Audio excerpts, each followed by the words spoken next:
thing that I thought was sensational, and just because it was hard-clad, it was ironclad, and was indisputable, is that the Steele dossier was used predominantly to get the FISA warrant pushed forward.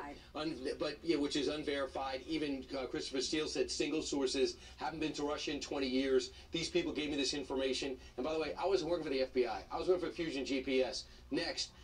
So then the comeback for Democrats is, well, Carter Page, he barely played a role, and George Papadopoulos, president barely knew him. No kidding. You can't have it both ways. Either you use those two people to launch the investigation and they matter, or they don't matter and they shouldn't have launched the investigation. Here's Senator Lindsey Graham. It may have started lawfully. It got off the rails quick. It became a criminal conspiracy to defraud the FISA court, to put Mr. Page through hell, and to continue to surveil President Trump after he got elected. And I hope somebody pays a price for that. You've certainly done your part, Mr. Horowitz. And when the Horowitz report first came out on Monday, you saw headlines, there was no political bias at the FBI. The Republicans have been barking up the wrong tree for a while. What, my oh my, how the tides have turned. Watch this. Members of the media now admitting FBI made some problematic mistakes. Watch. Let's be crystal clear here. The IG did find some alarming instances of FBI misconduct. This report is damning. Why were you misleading the foreign intelligence? Why was that not reported up the chain of command? That is a very legitimate beef. It is striking. There were very clear mistakes made by the FBI, and a particular point was something that is pretty egregious, which is the altering of a document to not inform the court and to not inform others that Carter Page was actually also at times a confidential source of the CIA. And that information was changed by an FBI lawyer to make it look like he wasn't, but he was. Exactly. There were so many mistakes, and Horowitz said these were basic errors. So if these investigators are so experienced, why are these types of mistakes being made? And think about this. If those mistakes hadn't been made, if they had been accurate, if they had included everything and they hadn't omitted information, then the warrant to surveil never would have been granted, and we wouldn't be talking about this today. And all the wires that people wore, and you want to split hairs over spying, surveillance, spying, whatever. You know what? It was running rampant. It tarnishes the reputation of the FBI, and those are men and women that put their lives on the line, and in these wonderful field offices doing the right thing, and these groups are tarnishing that. The reputation of the FBI. And yesterday was an opening salvo. He's going to be back, Mr. Horowitz is, on Capitol Hill in front of another committee next week. I got a feeling you're going to see that live too. Speaking of wonderful Americans, Chloe Shimkus is here. Oh, how sweet are you? I feel the same way about all three of you. That's right. All right, we're going to start here now with a Fox News alert.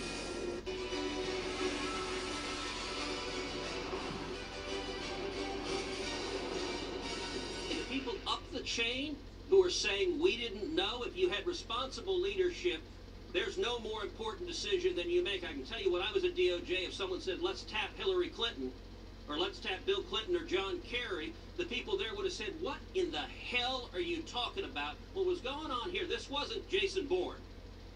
This was Beavis and Butthead. All right, there you got a fiery hearing on Capitol Hill. Senator Ted Cruz ripping into the Obama-era Department of Justice and FBI for the mishandling of the Russia probe.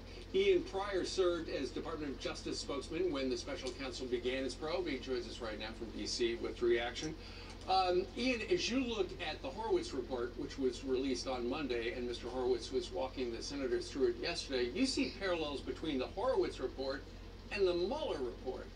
I do. If you go back to the first indictments from the Mueller special counsel team, it was against the Russians for conspiracy to defraud the United States. And what they said was that you had these Russian operatives creating fake news and then distributing it through social media. You are listening to CGRB, your conservative gospel radio broadcast, here at the FBI in 2016, and you are watching Fox and Friends at the top of the FBI and breaking news, taking a fake dossier and then leaking that to the press to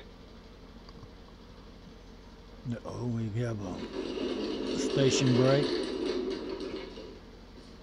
I'll get you back on there quick as possible. All right, here we skip Generate that out. news to influence an election. Right. If you ask me, that is conspiracy to defraud the United States. Please that is a crime. Now, hit the like button. Go further to when Trump is actually elected. The they notification continue doing bell. the same thing, leaking stories to the press, all to help derail I think the this Trump is presidency. the That channel, is news-free conspiracy channel. to defraud the United States. Now, whether you're able to prove that in a court of law, whether you're able to get a conviction, that's another story. But I think it's pretty clear here what was done was not by mistake. It was intentional, and it was to derail the Trump presidency. Well, you say it was intentional, but when Horowitz was asking these various people who made these 17 mistakes, that it seemed like the Department of Justice had their thumb on the scale against Trump each and every time.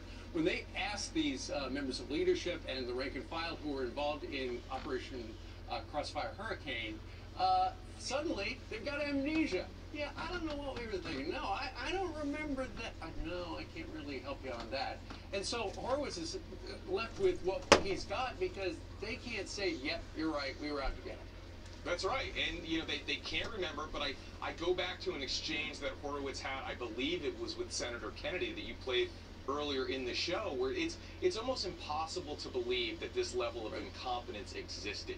This had to be intentional. He just simply cannot prove it from where he is. Now perhaps John Durham can prove it. Right, and one of the other things that Senator Kennedy said was that it is easier to divorce your wife than to get somebody fired at the FBI.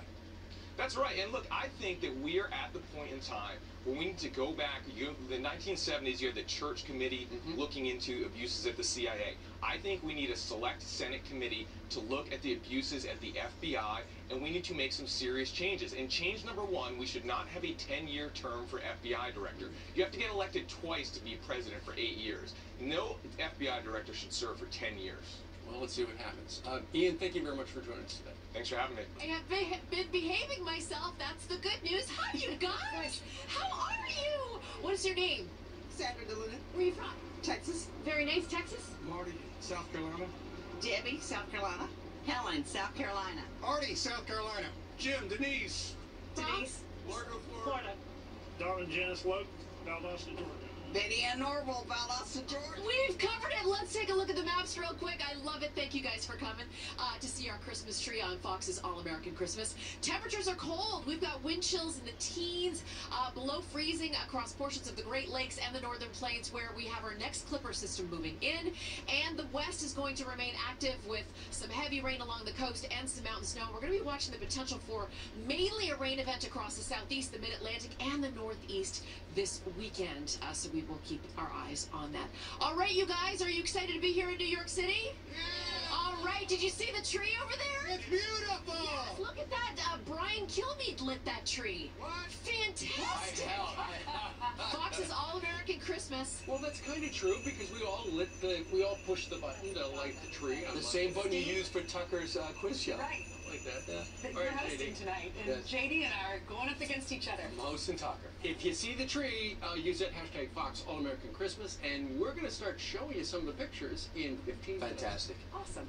All right, meanwhile, a major tech conference pulling out of San Francisco because of the awful homeless problem there.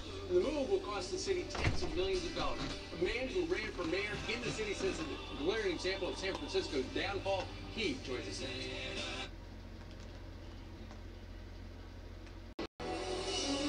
It's the season of giving, and the Tunnel to Towers Foundation is providing 24 mortgage-free homes in 24 days to our nation's heroes and their families. One of the recipients is the Copenhagen family, who lost their husband and their father, Marine Raider Gunnery Sergeant Scott Copenhagen, earlier this year.